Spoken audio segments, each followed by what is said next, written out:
ቀጥታ ኣብ ናይ ዝሓለፈ እንታይ ርኢና ነርና ምስላታት ሰሎሞን ወዲ ዳዊት ንጉስ እስራኤል ኢሉ ኣብ ጥቅስ ሓደ ይጅምር እዚ ኸ እንታይ ኢልና ብሓደ ትርጉም አንቢብና ነርና ናይ መንግስቲ ዝኾነ ምግላጽን ናይ መንግስቲ ዝኾነ ፍልጠትን እንታይ ዓይነት ስርዓተ ነባብራ ክትነብር ኣለካ ዝሕብርን መጽሓፍያ ማለት እዩ መጽሓፍ ምሳሌ ሚሸል ሃይ ወይ ከዓ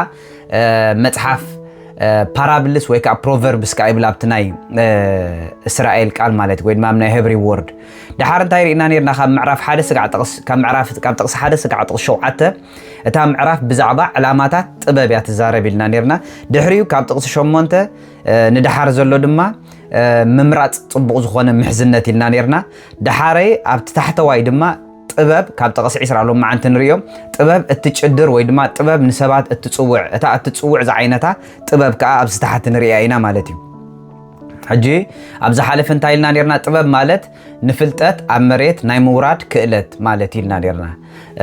what's wisdom ቾክማህ ትብል ቃል ናይ ዕብራይስጥ ዝጥቀመላ ዛ wisdom ትብል ዘላ ከመይ ጌርካ ንፍልጠትካ ኣባይታ ተውርዶ ማለት እዩ زيارينا نيرنا that's why تقص خلت انتايلو طببن تكسات نمفلات قالات فلطت نمستوعال مسبله زلبم تكسات صدقي فردي قنعنا زين بب حدا زحالف زرزيرنا نيرنا تكسات زبل قال معرمتا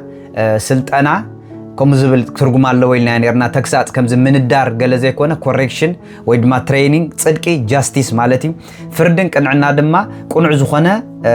integrity زحالف فرينا خابز نبرنا دحار نوتهم غرهتاتسي طبب تبلالا نمن سيد ما فلطتن طنقاقه نمهاب ايو اتا غرهታት تبل قال دما اتا petty تبلنا عبرايست قال كوينا انتايلنا نيرنا an experienced زخونه سب ካብ ተሞክሮ ነፃ ዝኾነ ሰብ ካብ ፍልጠት ነፃ ዝኾነ ሰብ ሲ ቀዝዛ ጥበብ ዚ አንታይ ትገብሮ ፍልጠት ትህቦ ካላይካ ጥንቃቀ ትህቦ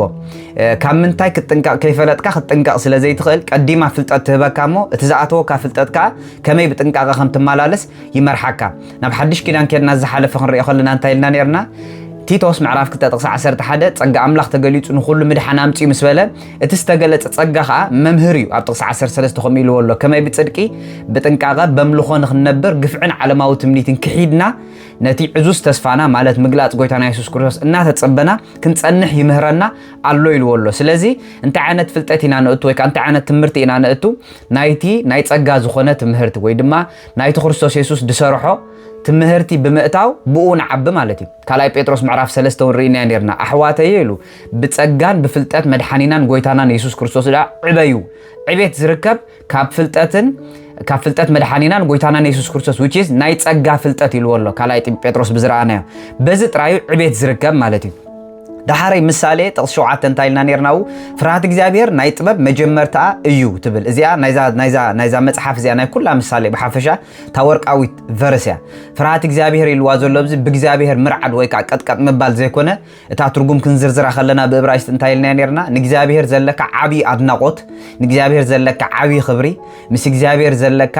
ጥቡቅ ዝኾነ ኢንቲሜሲ ወይ ካ ዝምድናሲ ናይ ጥበብ ናይ መጀመርታ ነገር ይልዎ እዚ ካ ጥበብ ማለት ኢንቲሜሲ ማለት ምዃኑ ርኢና ነርና ማለት እዩ ከምኡ ዝገብር ሰብ ናይ ጥበብ መጀመርያ እዩ ዓሻ ዝበሃል ሰብ ግን ንትምህርትን ወይ ድማ ንጥበብን ዝንዕቕ ሰብካ ዕሽነት እዩ ሎማ ዓንቲ ዕሽነት ክንዝርዝራ ኢና ኣብ ታሕቲ ክንሪኣ ስለ ዝኾንና ድሕሪኡ ናይቶም ኩፋኣት መሓዙት ዝኾኑ ሰባት ንዓብ መንገድና ኺዲሎም ንሓደ ሰብ ዘደናግርዎ ገሊጽዎ ኣሎ እዚ ኸኣ ካብ ሕማቕ ዝኾነ ምሕዝነት ክንጥንቀቕ ይምህረና ኢልና ድሓሪ ካብ ጥቕሲ 20 ናምና ኢሎም ማዓን ትምህርቲ ክንመጽኢና ጥበብ ኣብ ወጻኢ ትጭድር ካብ ትብል ቃል ማለት እዩ እዛ ጥበብ ትብል ቃል እንታይ ኢልና ያለና ቾክማህ ትብል ናይ ዕብራይስጥ ቃል እንታይ ማለት ያ ፍልጠት ጥራይ ዘይኮነ ናይ ኣነባብራ ክእለት ማለት እዩ ብዙሕ ሰብ ይፈልጥ እዩ ነቲ ዝፈለጦ ኣባይታ ንኸውርዶ ግን ይሽገሪ ማለት እዩ እዛ ጥበብ እዚኣ ዝተጻሕፋ ዘላ ንዝፈለጥካ ፍልጠት ኣባይታ ተውርደሉ ዓቕሚ ማለት እዩ ቾክማህ ሕጂ ጥበብ ኣብ ወጻኢ ኮይና ትጭድር ኣብ ኣደባባይ ድማ ድምጻ ተስምዕ ጫውጫው ኣብ ዘለዎ ጎደና ትጽውዕ ኣብ ኣፍ ደጌታት ኣብ ከተማ ቃላት ትዛረብ ቢልወሎ ኣብዚ እንታይና ንርኢ እታ ናይ ኣምላኽ ዝዓይነታ ጥበብ ንሳ ኣብ ዝሃለኻ ሃሊኻ ንስኻ እትረኽበካ ዓይነት ጥበብ እያ ንኣብነት ኣብ ጎደና እንተዳ ሃሊኻ ኣብ ጎደና ትረኽበካ ኣብ ኣፍ ደጌታት እንተዳ ሃሊኻ ኣብ ኣፍ ደገ ትረኽበካ ኣብ ከተማ ሃሉ ኣብ ገጠር ሃሉ ኣብ ዝሃለኻ ንስኻ ሃሉ ኣምላኽ ንዓኻ ይደልየካ እምበር ንስኻ ይኮንካ ንኣምላኽ ትደልዮ ከምታ ኩሉ ግዜ ንብላ ረድኤት እዩ ረድኤት ናይ ኣምላኽ እዩ ንዓና ዝደልየና ንሕና ቅድሚ ርዳእና መባልና ንኣምላኽ ኣምላኽ እዩ ንረድኤትና ፈጢኑ بخالا أبهالا فقر أملاخ كامناتنا حتيات يقدمي كامناتنا سنفنا ناي أملاخ برتع يقدمي إذا خانا تتسقى أملاخ بيوتنا خن مكوري قبرناي سلازي أبوت أي خوينا نتقدر نحنا زي كنا طبب النابلنا طبب أبوت أي خوينا نعنا انتاين دا قبرت نعو دمت أي سمع النابلت دمت تسمعي لو أبد دبابيات إذا مالت بزو حزب بزلو دمت تسمع طبب invitation تقربي بلوبتنا إنجليش چاو أبزلو قدنا أب أف دقيتات أب كتماتات ناخونا طبب تاي تقبر تتصوع على الليل والله أبز حجي انتاي نخل ጎይታ ኢየሱስ ምስ ሓድሽ ኪዳን ድሕር ክነተሓዞ ደሊና ጎይታ ኢየሱስ ኣብ ወንጌል ዮሐንስ ተዛሪቡሎ ንሱ እቲ መንገዲ እዩ እቲ ሓቂ እዩ እቲ ህይወት እዩ በኣይ ዝኣምን እንተሞተካ ብህይወት ክነብር ይኽእል ኣሎ ብሓደ ጽሑፍ ብዘይ በኣይ ካና ባቦ ዝመጽእ የልቦን ኢሉሎ ሕጂ ጎይታ ኢየሱስ ማለት እቲ ኣብ ጎደና ዝንቀሳቐስ ጥበብ ማለት እዩ ኣብ ጎደና እናተንቀሳቐሰ ንሰባት ናብኡ ንኽመጹ ይጽውዕ እዛ ጥበብ እዚኣ እንታይ ኢልና ኣብ ወጻኢ ትጭድር ኣብ ኣደባባይ ትጭድር ጫውጫው ኣብ ዘለዎ ጎደና ትጭድር ንኹላቶም ኣቶም ዓያሱ ቃላተይ ስምዑ እናበለት ትጭድር ኢየሱስ ማለት ኣብ ከተማ ኣትዩ ምድሓን ናብ ገዛ ርእሱ ሰባት ንኽመጹ ዝጭድር ዝነበረ እዩ ማለት እዩ ቅድሚ ሰባት ክንድሕን ደኒና ምባሎም ኢየሱስ ከድሕነኩም የሊ ይዛረብ ዘሎ ኢየሱስ ጎይታ እዩ እንታይ እንዳበለት ትጭድር ድሕሪኡ ኣቶም ዓያሹ ጥቕሲ 22 ኣቶም ዓያሹ ክሳዕ መዓስከ ዕሽነት ክትፈቱ ኢኹም መላገጽትኸ ክሳዕ መዓስ ላግጺ ባህ ክብለኩም እዩ ደናቁርትኸ ፍልጠት ክጸልኡ እዮም ሕጂ ኣብዚ ሰለስተ ዓይነት ሰባት ኣለዉ ጥቕሲ 22 ናስተውዒልና ንርአያ ሓደ ዓያሹ ካልኣይ መላገጽቲ ሳልሳይ ደናቁርቲ ሰለስተ በበይኑ ዓይነት ሰባት ዕሽነት እንታይ ማለት እዩ ታዕሽነት ትብል ዘላ ቃል ናብ ዕብራይስጥ ጥምጺና ናብ ትግርኛ ክንትርጉማ እንዲና እንታይ ትብል ቃል እያ ፔቲ ትብል ቃል እያ ዝሓለፈ ርኢና ነርና ብኸፊሉ ንገርህታት ዝብል ትርጉም እያ ግን ገርህ ማለት ታገርህ ተርጉምዋ ዘሎ ብላዕሊ ዝረኣናያ ኣን ኤክስፒሪየንስድ ጥራያ ትርጉም ተሞክሮ ዘይብሉ ጥራይ ትብል ዛብዚ ዕሽነት ዘላ ግን ኔጌቲቭ ናይታ ፔቲያ ዘይተሞክሮ ጥራይ ዘይኮነ እንታይ ማለት እዩ ጉድ ኦር ባድ ጽቡቕን ሰናይን ሕማቕን ጽቡቕን ከይፈላለየ ንኹሉ ዝቕበል ሰብ ማለት እያ ዓሻ ማለት ኣየናዩ ንዑ ዝጠቕሞ ኣየናዩ ንዑ ዝጎዶ ከይፈለጠ ንዝኾነ ነገር ሃንጎፋ ኢሉ ዝቕበል ሰብ ዕሽነት ኢሉ ገሊጽዎ ኣሎ እዚኣ ማለት እዩ ክሳዕ መዓሲኹም ሕጂ ዕሽነት ትፈቱ ንትብል ዘላ ቃል እንታይ ማለት እዩ ክሳዕ መዓሲዩ ጽቡቕን ሕማቕን ከይፈላለኹምሲ ስቕኢሎም ዝቕበሉ ሰባት ትኾኑ ምክንያቱ ጥበብ ማለት እንታይ ኢልና ያብቲ ልዕሊልና ጥበብ ማለት ፍልጠት ጥራይ ዘይኮነ ካብ ፍልጠት ዝመንጨወ ናይ ኣነባብራ ክእለት ማለት እዩ ሕጂ ጥበብ ኣብ ጎደናታት ኣብ ከተማታት ክትጭድር ከላ ንዑ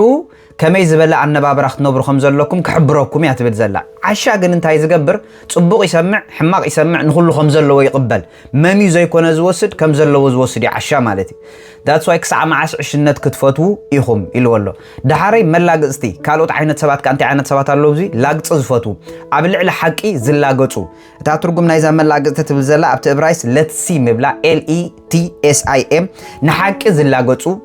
ዝዕበዩ ንሓቅና ረኣዩስ ብሓቂ ዝላገጹ መላገጽቲ ኣብ ይሁዳ ምዕራፍ 1 ጥቕሲ 17 ኣብ ሓድሽ ኪዳን ከምኡ ኢልዎ ኣሎ እዚኣ ምኽንብባ ድሕሪኡ ናብዚኣ ክንምለስ ኢና ይሁዳ ምዕራፍ 1 ጥቕሲ 17 ኣብ ካልኣይ ጴጥሮስ ናይቲን ካልኣይ ጴጥሮስ ምዕራፍ 3 ጥቕሲ 3 ከምኡ ይብሎ ናይ ይሁዳ እንተደኣ መፂና ንስኻትኩም ግና ኢሉ ኣቱም ፍቑራተይ ነቲ እቶም ሃዋርያት ጎይታና ኢየሱስ ክርስቶስ ኣብቲ ዳሕረዋይ ዘመን ብእኩይ ፍትወቶም ዝመላለሱ መላገጽቲ ክትንስዮም እንታይ ኢሎም መላገጽቲ እንተ ክገብሩ ክትንስኡ እዮም ንርእስኹም መላገጽቲ ክትንስዮም ኢሎም ቅድም ዝነገርኩኹም ቃላት ዘክርዎም ሕጂ ዞም መላገጽቲ ማለት እንታይ ዝብሎም ዘሎ እዚ ኣብ ልዕሊ ሓቅስ ዝላገጹ ነቲ ሓቂ እናርኣይዎስ ንሓቂ ዝላገጹ ብኻልእ ኣባሃላ ኣብ ልዕሊ ሓቂ ንሓቂ ኣታክ ዝገብሩ ዘጥቅዑ እዮም ማለት እዩ ሕጂ ንየሱስ መፅኡ ንየሱስ ኣጥቂዑማ መላገጽቲ ሕጂ ንየሱስ ኣታክ ትገብሮ ኣለኻ ማለት መላገጽ ሰብ ትኸውን ኣለኻ ማለት እዩ ኣብቲ ዳሕረዋይ ዘመንካ ከምኡ ዝበሉ ሰባት ክትንስዮም ኢልዎም ኣሎ ናብታ ፕሮቨርብ ንመለስ ንምንታይ ክሳዕ መዓስ ኢኹም በቲ ምልጋጽኩም ባህ ክብለኩም ኢልዎም ኣሎ ድሓር መላገጽቲ ክሳዕ መዓስዩ ክሳዕ መዓስከ ላግጺ ባህ ክብሎም እዩ ምስ በለት ድሕሪኡ ደናቁርቲ ከዓ ፍልጠት ክጸልኡ እዮም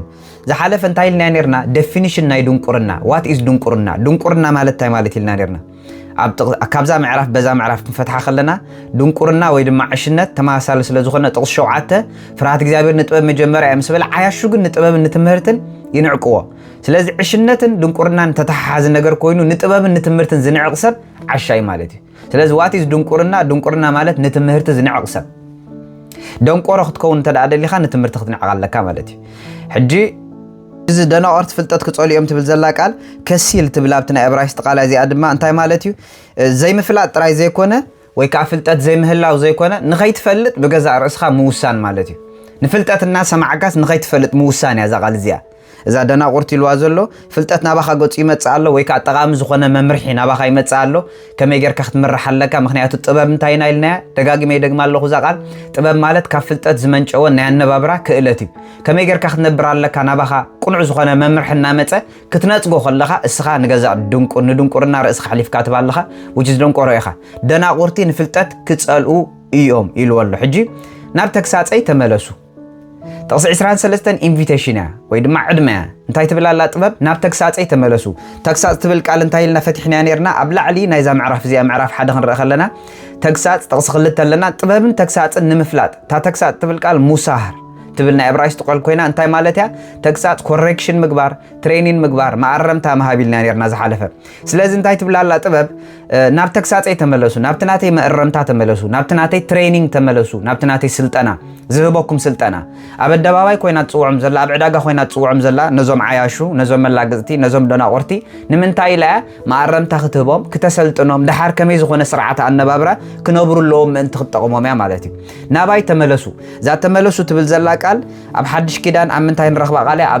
ኣብ ሮሚ ምዕራፍ 12 ጥቕሲ 2 ላ ንስሓ ወይ ከዓ ሪፐንታንስ ሜታኖያ ዝብላ ኣብ ዕብራይስጥ ድማ ሹቡ ይብላ SHUVU ሹቡ ይብላ ሹቡ ማለት ማለት ልክዕ ከምቲ ሪፐንታንስ ንስሓ ንሓደ ነገር ሓዲካ ናብ ሓደ ነገር ምምላስ ነዞም ዓያሹ ሕጂ እዞም ዓያሹ እንታይም ሓዲጎም ፍልጠት እዞም ዓያሹ ዕሽነት እዮም ፈትዮም ምርጫ ኣለዎም ክፈቱን ክጸሉን ዕሽነት ፈትዮም ስለዚ ዕሽነት ጽልኡ እሞ ናባይ ንዑ ሪፐንት ግበሩ at the same time መላገጽትኻ ኣብ ልዕሊ ሓቂ እዮም ዝላገጹ ዘለዉ ንሓቂ ኣይትላገጹ ናብ ሓቂ ተመለሱ ደናቁርትኻ ፍልጠት ይጸልኡ ኣለዉ ንፍልጠት ፍተውዎ ኣይትጽልእዎ ተመለሱ ሪፐንታንስ ዝብል ቃል ያስጥቀመላ ማለት እዩ ድሕር ንሱ ጌርኩም ኢላ ጥበብ መንፈሰይ ከፈልፍለልኩም ቃላተይ እውን ከፍልጠኩም እየ እዚኣ ሕጂ ፓወርፉል ጥቕሲያ እንታይ ክገብረልኩም መንፈሰይ ከፈልፍለልኩም መንፈሰይ كتعمكم أيكونتن ويكا كتنكفكم أيكونن كفلفللكم يسوس نتاسبيت على حدش كده ننتهي لوا كاوش تخي زوحز رباطات ما هيوت زوحز حجيتي ويكا زفلفل مالت عين مايك جبرك أي مالتي منفسي كفلفل حدث بكرسوس يسوس مساء من حجي عوشت منفس كلوس ينبر مو بس عبيلو دما منفس كلوس نبوز حتي خيد كل جزء عوشت بيلو زفلفل منفس عمله خالو ويكا هو عمله خالو نتباب إيش زبالك على معلتي منفسي كفلفل لكم إياه تخفلفل لكم تبل زلا أبنا إبراهيم تايبلا أبا هخ لخيم روخي عندما متأت زيك إليه ولا زحلف لكم نيرة أنا إرتراوس لزخون كتر يا مالتي يفتنن الله أنت هتبل أباخ لاخيم روخي حنسب تراي زمت أكا منفس زيك ولسي كل جزء فالفعل زيك وعرض منفس عوشت أخله مالتي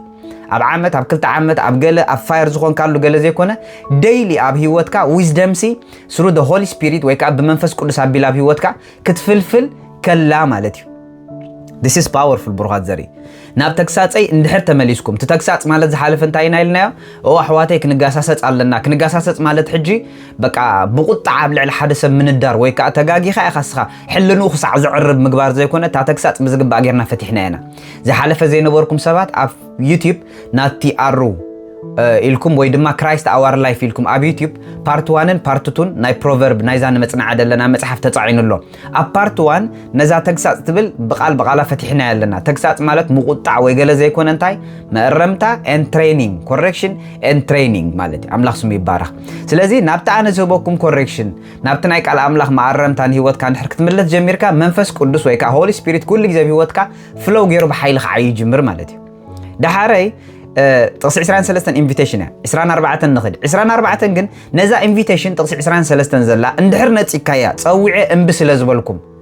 انتاي متيو صوعا طبب صوعا اب الدباباي كوينا صوعا اب كتما كوينا صوعا نعياشو صوعا غودنا 4 نبلو نيرنا قدم غودنا 4 بقى زحلفو مالتي تغودنا زمصو اب غودنا كوينا طبب صوعا كتما خاني تخلنيخا انا اينبركن خيتبللو اب كتما صوعا أبت سبزر كبول زبالة كله بعوضة صويعة نعونا بايلا صويعة من لاجت نيروماو دون كورنا دفتو نيروماو عاش نيروماو كلهم نيروم نباي ترايتهم ولسن برمفسك فلفل لكم إلى صويعة خلاجن انبس لزبالكم انبخ عيلهم ሕጂ ነቲ ናይ ኣምላኽ ዊዝደም እምቢ እንድሕር ኢልካ ኢደይ ዘርጊሐ እውን ዘስተባሃለ ስለ ዘየልቦ እምቢሎም ማለት ዘይሰምዑ ኮይኖም ወይ ዘይስተውዓሉ ኮይኖም ማለት ዘይኮነሲ ኣነ ሕጂ ፀዊዕኩም እምባ ኣይመፅን እንተዳ ኢልኩምኒ ሰሚዕኩምን ኢኹም ስለዚ ካብ ፍልጠት ተበጊስኩም ኢኹም ንዓይ ትነፅጉን ዘለኹም ብገዛእ ፍቓድካ ምንፃግ እያ እዛ እምቢሎም ትብል ዘላ ቃል ተስማዓና ማለት እዩ ኢደይ እውን ዘርጊሐ ዘስተባሃለ ስለ ዘየልቦ እዛ ኢደይ ዘርጊሐ ትብል ዘላ ቃልካ እንታይ ትብል ቃል ኣብቲ ናይ ዕብራይስጥ ልክዕ ከም ሽመይ ተመሳሳሊት እያ እዚኣ ከጥናዕ ከለኹ ይግረም ነይረ ናቲቲ ያዲ እትብል ማለት እዩ ስፔሊንግ ከፅሕፈኩም እየ ናቲቲ ያዲ NATITI ድሓር ስፔስ ጌርኩም ያዲ YADI ክደግማ እዚኣ NATITI YADI ናቲቲ ያዲ እታ ኢደይ ዘርጊሐ ትብል ዘላ ኣብቲ ናይ ዕብራይስጥ ቃል ናቲቲ ያዲ ይብላ እንታይ ማለት እዩ ጥበብሲ ንምድሓን ወይ ከዓ ንምምራሕ ኢዳ ትዝርግሕ እሞ እምቢ ክትበሃል ከላ እዩ ሕጂ ፀዊዐ እምቢ ስለ ዝበልኩም ምሽሉ እቲ እምቢ ምባል ኣብዚ እንታይ ማለት እዩ ብዘይ ምስማዕ ዘይኮነ ወይ ኣይሰማዕኩኻን ወይ ዘንጊዐ ፀኒሐ ዘይኮነስ ሰሚዖም ከፅቅጡ ከለዉ ማለት እዩ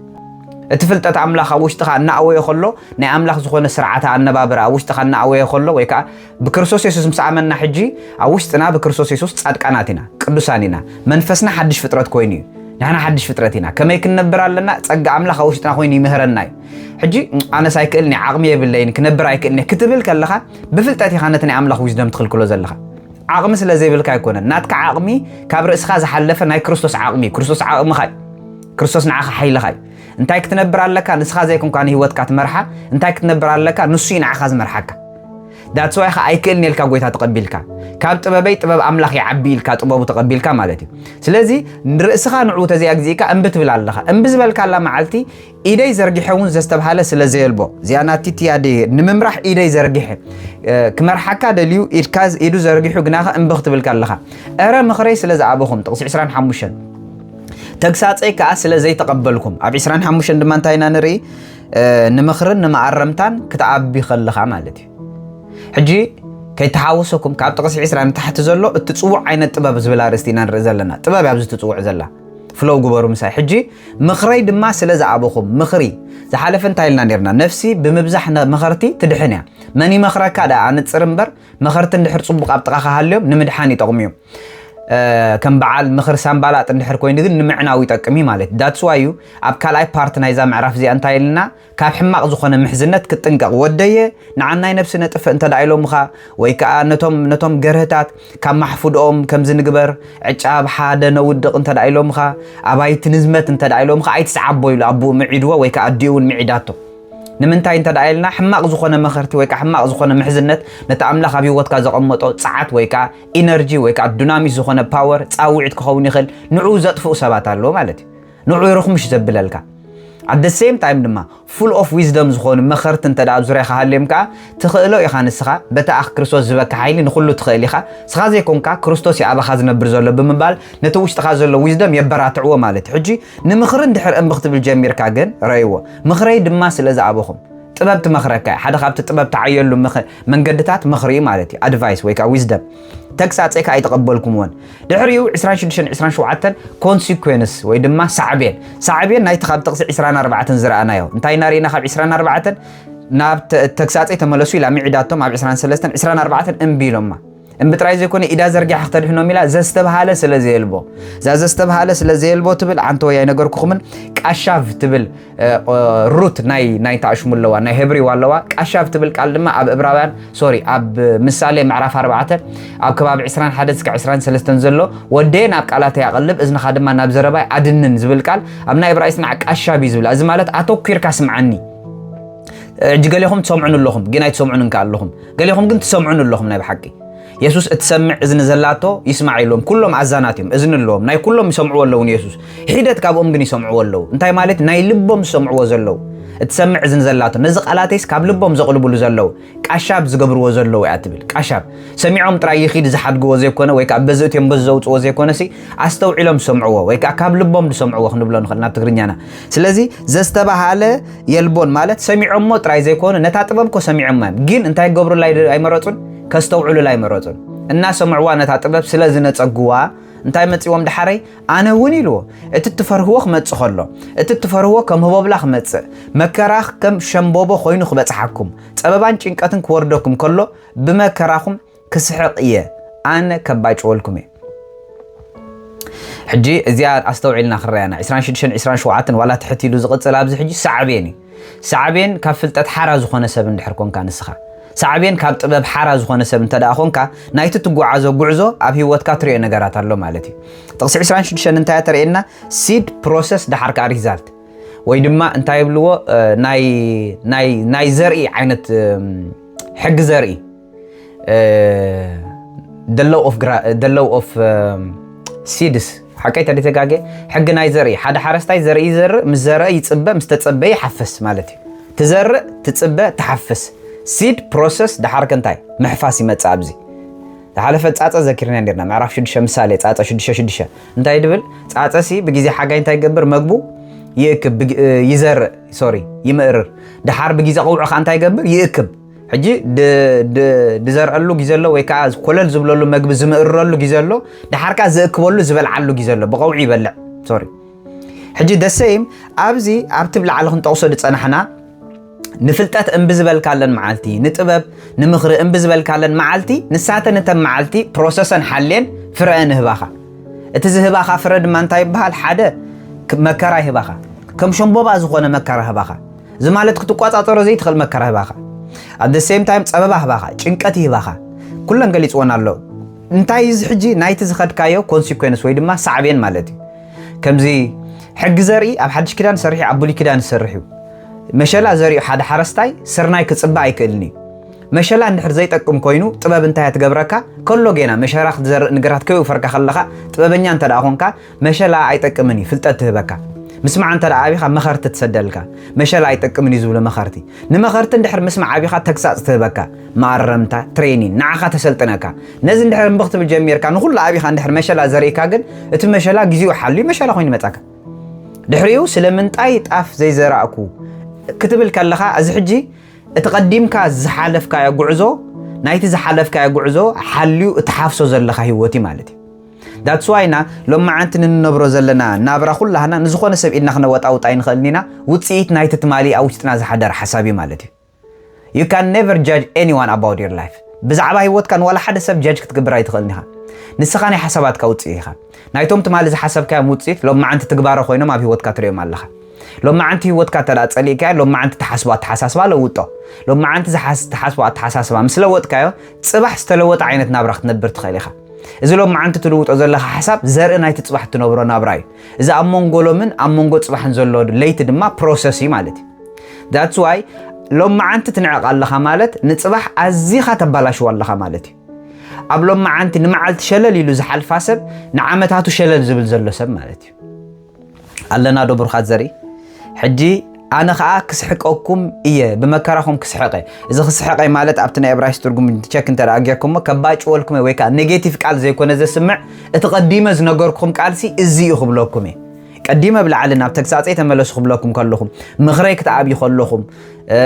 نفلتات كتنعقوا خلهم منفسي كمان كفلفل لكم أجوهم نابك علاتي كفلتكم كبلكم كلهم سي إزاي متعكم يخبلكم مالته تكسحقكم يتبدله أنا هم كباج أولكم دسيم حدا عند الترجمة اللون مالتي شو عيلو ناباي كمهللو يوم 28 أنا جنا أي كمل سلومن إيه عنجيهم كدليني جناخة أي كرخبونن يوم يسين تايرين حجي شو ناباي كمهللو يوم مشلا تزري مستأنح بقولي مستأنح تحرس تايسي مشلا مسرع عندك كنا من خيد ناب تقدموا مشلا عي تزرع الوزن برسب أتاخذ تأكلها مشلا عندي لا بقولي تصنحني سوات انت قبرك غلال قديمو مشلا نخيب كله كايو مشلا يتزرع لك كانيره وحجين بقولي ولا حنت قبرك ايكني غيزه اتزعابيه كتقوملو زلك هابتنات كاي نغيزه خميت تقوملو نعخان هيوت كاي وسناي شرف غيزه تبل تمرت قدم يهرا نيره الله زرغها انت كبلكم يله